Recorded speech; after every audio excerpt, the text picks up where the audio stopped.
oui, le champion. Tous les amis du pays des jouets s'entraînaient pour la fête des sports. Oui, oui, était tout essoufflé parce qu'il venait de courir.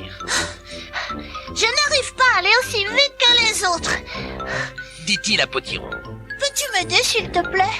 Potiron prit son chronomètre pour mesurer le temps que mettait Oui Oui. Plus vite, Oui Oui, lui dit-il. Tu es trop lent. Oui, oui. Veux-tu faire une course à 3 pieds avec moi? Proposa M. Bouboule. Ils essayèrent, mais tombèrent l'un sur l'autre. Oui, oui, viens t'exercer avec nous à la course de l'œuf, s'écrièrent Mirou et Bastien Bouboule. 1, 2, 3, parti! Cria Potiron. Oui, oui, lança son œuf et sa cuillère aussi loin qu'il put. Mais oui, tu dois courir en tenant ta cuillère avec l'œuf dedans et non pas tout lancer. Lui dit Mirou en riant.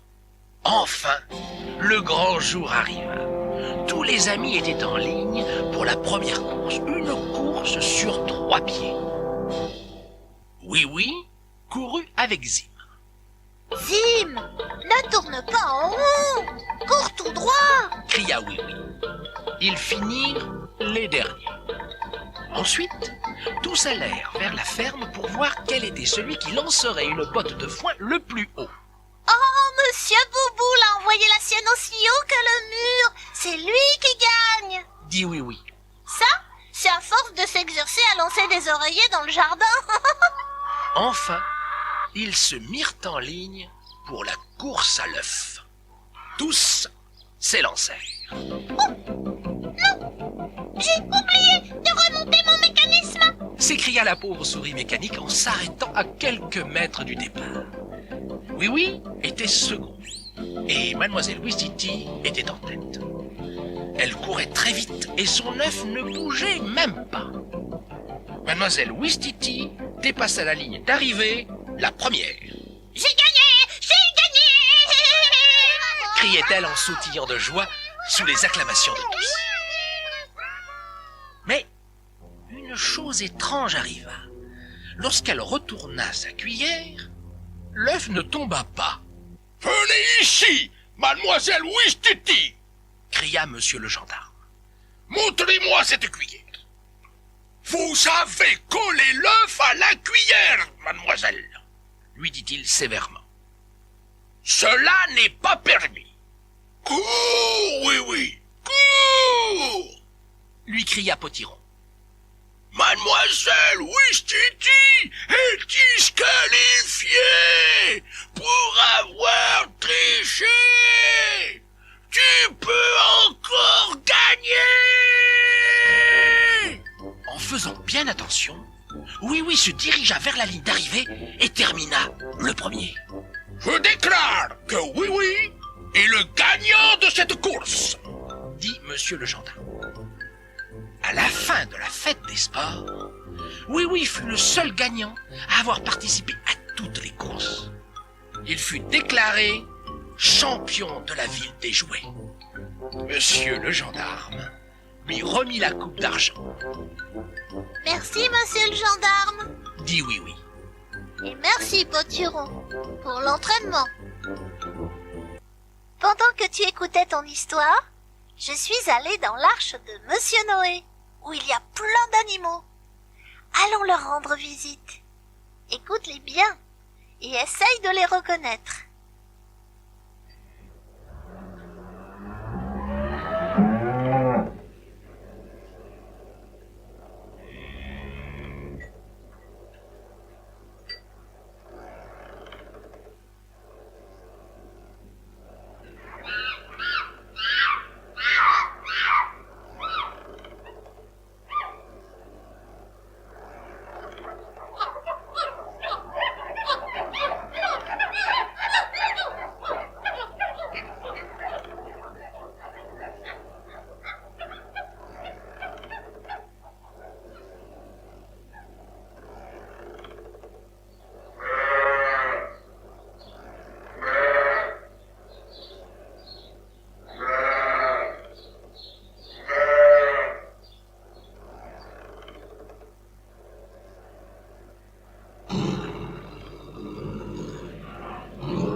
Peux-tu deviner quel animal j'ai rencontré?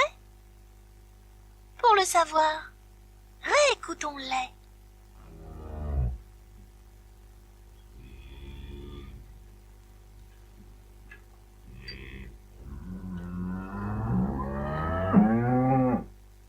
La vache.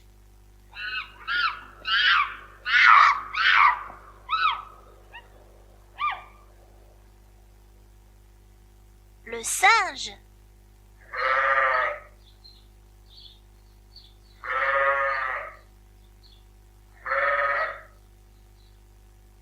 Le mouton.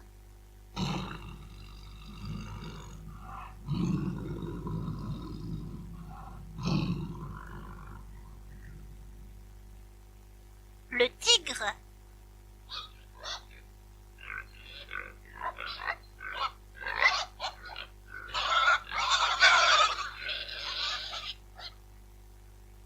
Le cochon.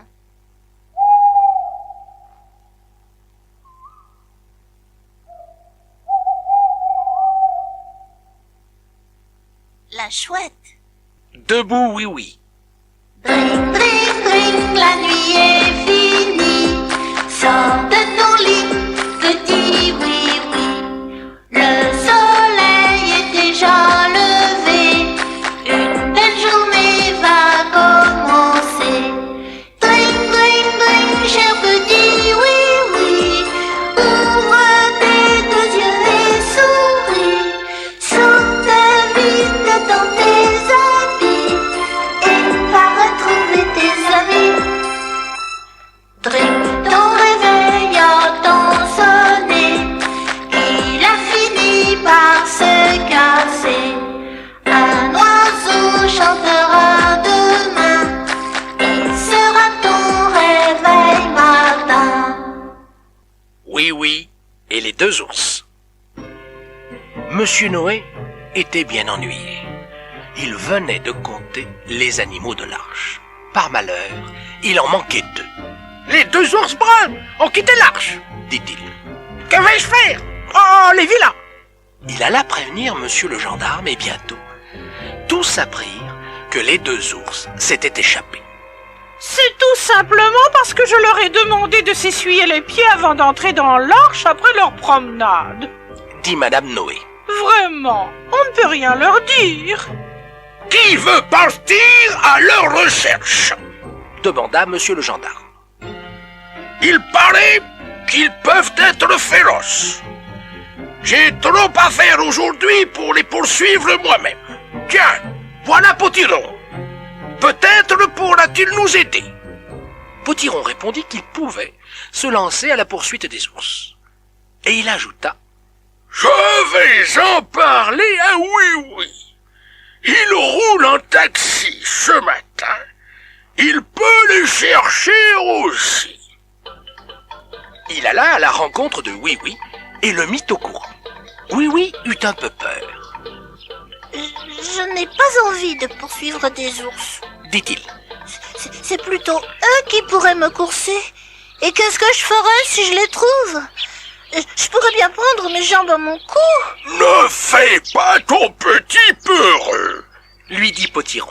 D'ailleurs, dans ta voiture, tu es en sécurité. Il remonta sur son vélo et Oui-Oui reprit le volant, espérant bien ne pas rencontrer d'ours du tout. Les ours de l'arche lui avaient toujours semblé féroces. Je les ai vus passer il y a seulement un instant, lui dit monsieur Lapompe.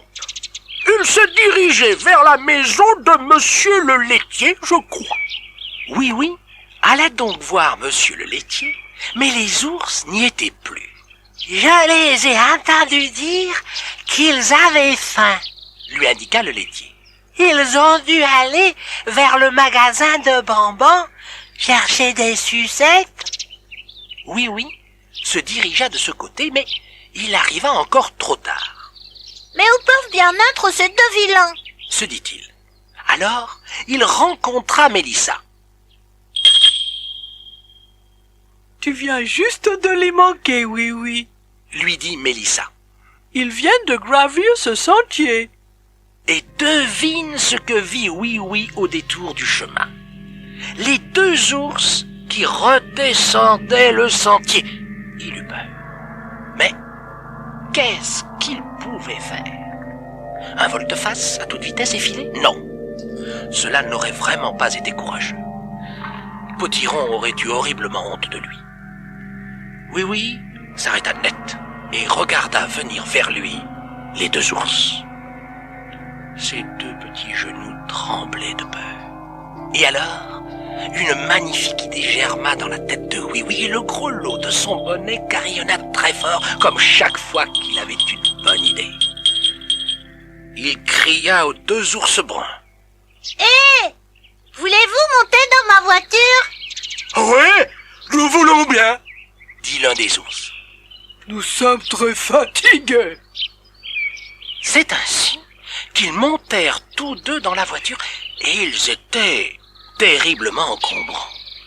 Mais ils avaient l'air gentils et reconnaissants. Alors, Oui cessa de s'inquiéter. Il démarra très vite. Mais où aller, Oui? Je vais les ramener à toute vitesse à l'arche de Monsieur Noé. Se dit Oui. Oh, mon dingue grelot, c'est une super idée.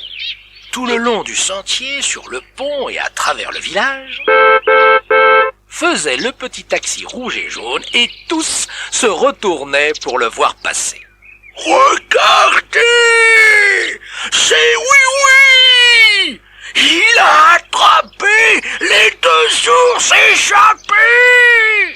Criait Potiron qui pédalait derrière sur sa bicyclette. Il a pris les ours! Hurla Monsieur Bouboule. Comme il est brave! Cria Monsieur le gendarme. Potiron suivait toujours. Oui fonça droit sur l'arche. Monsieur Noé était là, attendant devant la porte, l'air furibond. Les ours, stupéfaits, dirent « Quoi? Nous sommes revenus à l'arche? En effet, dit Monsieur Noé. Maintenant, sortez de cette voiture. Entrez dans l'arche immédiatement. Pensez à vous essuyer les pieds. Ensuite, au lit directement. Et vous allez bientôt m'entendre.